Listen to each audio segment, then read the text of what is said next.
When we say Ilocos, palaging pinag-uusapan ang sinanglaw. Pero alam nyo ba na sa Ilocos Sur ay may version rin kami na tinatawag na bulalo?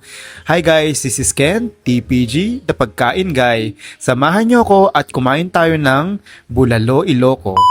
Kauuwi ko nga lang galing Manila at nag-crave nga ako ng tinatawag nilang sinanglaw at bulalo. Pero alam nyo ba na may bagong sinanglawan dito sa likod ng Municipality of Bantay? Ito nga ang Caldo Iloco na fresh na baka at kalabaw ang gamit nila dito, hindi frozen. Kaya hindi nakakapagtaka na patok ito sa mga Ilocano. At alam nyo ba na dinadayo na rin to ng mga turista? Kaya guys, samahan nyo ako at i-experience natin ang Caldo Iloco. So we're here right now dito sa Sinanglawan, Bulaluhan, lahat-lahat na. Ang tawag ay Caldo Iloco dito sa may Bantay. So nice, daming tao, grabe. Pakita ko sa inyo. Pumunta nga pala ako ng 11 AM at grabe, box office na agad. Magpapahuli ka pa ba? Kaya ikaw itry mo na rin kung bakit pinipilahan ito. So andito ako ng 11, magla-lunch time. So it's about lunch. So kaya maraming tao. Una nga nilang sinerve ang bulalo Iloco. Tingnan nyo guys, ang laking pata niyan, di ba? Karne yan ng kalabaw, fresh na fresh. At ibinuhos na nga ni ate ang beer, sabaw sa aking bowl. Grabe oh, ang sarap. Hindi ka ba natatakam? Nilagyan ko rin ng spring onions para appetizing. Ooh, perfect.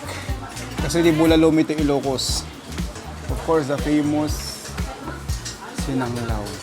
This is sinanglaw here in Ilocos, dito sa Caldo Iloco, dito sa Bantay. So, now let's try na wala munang ilalagay. Pero sarap na sarap ako dito pag may suka.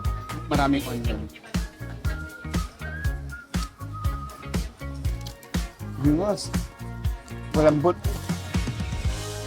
Bigyan natin ng onion or lasuna. Labas pag may lasuna. Hindi naman siguro halata na gutom ako niyan, di ba? At na-miss ko talagang sinanglaw. Uli natin ang suka.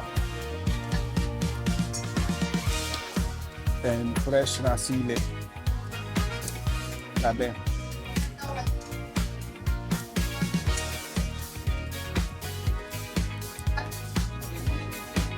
Oh, nice, oh. Kompleto na. May suka, may sili, may onion. Hindi na rin masama na mag-rice once in a while kasi hindi naman talaga ako nag-rice. Naraman nyo. Awang paiting kami po tataya. Next is this bulalo, Iloco. Ganito yung bulalo namin sa Iloco guys. Iba yung bulalo sa Batangas. This is what we call bulalo here. So let's try na wala munang kung ano-ano. Rich yung sabaw.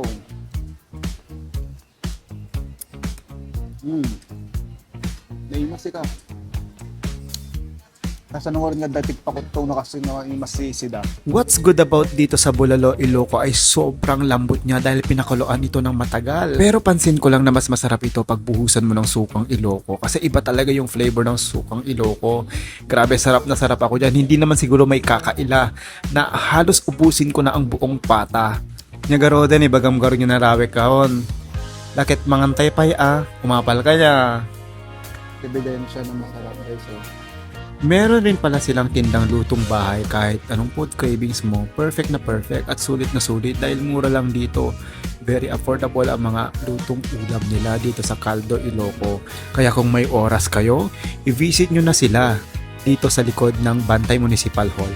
Pasyal po kayo dito sa pwesto namin, Caldo Iloco. Dito lang po kami sa likod ng Munisipyo Bantay. Ilang oras kayo open? From 6:30 AM to 3 PM for now. Pero plano namin hanggang 12 midnight soon. Baka mag 24 hours na soon. Tingnan natin sa... Baka sabihin nyo na libre ako dahil kakilala ko. Hindi. Bayad po to guys. Bayad, okay? If you like the video, please like, comment, subscribe, and follow Caldo Iloco sa kanilang FB page. Message nyo lang sila kung gusto nyong puntahan para alam nyo kung saan pupunta. Maraming parking guys, maraming parking kung parking ang problem. Bye!